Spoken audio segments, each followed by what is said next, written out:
change as well. We do need a lot of young Indians to come forward. Okay, so for those of us who grew up in the late 80s, and the poor kid, I think, might want to go out. Please take her out. Oh, poor girl. Girl? Yes. Okay. Okay, so for those of us who grew up in India in the late 80s and 90s, era, you as well, I think we may all remember how special our Sundays were. Now, I particularly remember going home right after Sunday school with my friends because I wanted to catch the latest episode of the Hindi anime series of Mowgli, the Jungle Book.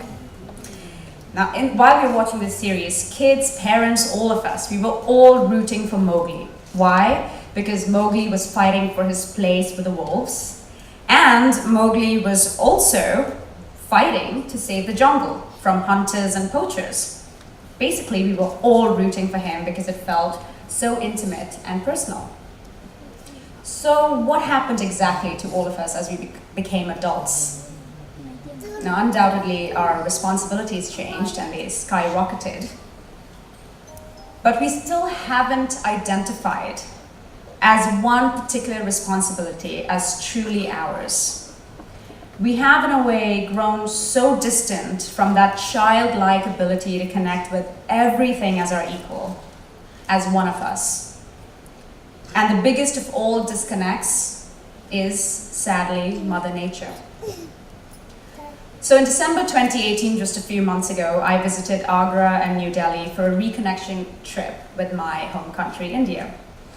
While this trip was filled with nostalgia and undeniable hospitality, generosity, and possibly the best culinary experience, the one thing that was quite hard to ignore was the air I was breathing.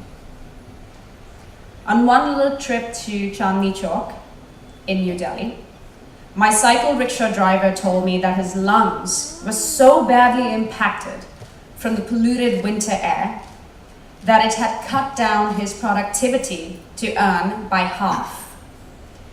And it was not only affecting his well-being and his health, but also his family's ability to eat 3 square meals a day. The dangers of global warming in India are grave. Floods, as we've seen, record-breaking heat waves killing thousands in each of the last 2 summers, and we are getting ready for the next summer. Drought has damaged crops, causing starvation and a rash of farmer suicides. As global temperatures continue to rise, hot weather countries like India feel the limits of habitability being stretched. But another integral part of our planet is also being affected by climate change. In India and Bangladesh, many of our rare and unique wildlife and plant species have come under the threat of extinction. Now, we may not immediately relate to this as being important and may not understand the need for protection and preservation, but if we did fully understand the impact of these fast-moving changes, we would want to do something about it right now. From the shrinking habitat of the Bengal tiger to increased water scarcity, driving human-wildlife conflict, these changes will become more pronounced in the years to come.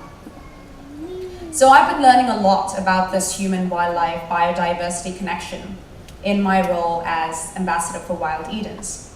And as I keep going deeper and deeper and deeper into my research, the one thing that keeps coming up time and again as one of the biggest solutions is clean and green energy, lowering carbon emissions and reducing carbon footprint. So luckily, Rosatom understands this, and they are fighting the good fight to reverse the damaging effects of global warming. And therefore, I sincerely want to thank them, and I want to thank National Geographic for this wonderful gift that is Wild Edens. Through this well-made documentary, the world and my fellow Indians will be able to connect with my country's exotic mix of wild nature, rare animal life, unique wildlife sanctuaries, and magnificent landscapes that are mesmerizing, but are also under the threat of extinction. The many wonderful creatures that you will be introduced into this film, and I had such a joyful time actually recording the voiceover for this, because I kind of felt like, you know, I get to tell these stories and now you get to hear the stories. But I promise you're going to fall in love with them. You're going to be rooting for them. You're going to be won over by their beauty, their resilience, their survival instincts, and also their vulnerability. So going back to the Jungle Book, I recently had an opportunity to honor my childhood memory of being such a die-hard lover of that tale by playing a part in the recent film Mowgli. As I was doing the press rounds and as I had come into my own awareness of the ills of climate change, a thought crossed my mind.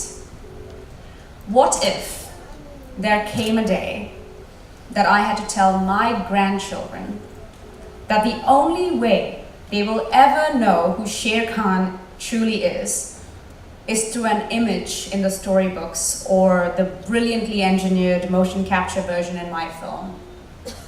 Well, that would be a terrible day. So I truly hope that day never comes, because we would have horribly failed the future generations. I believe that the human spirit has the ability to wake up and take action to reverse these ills. Rosatom, Nat Geo, and Wild Edens have all joined the fight and are making these solutions and the awareness attainable and desirable. So let's not give in to despondency or ignorance anymore. Let's do Mother Earth a real solid for all the amazing things that she's been generously giving us for years. Let's join the fight and let's win. Thank you so much. Enjoy the film.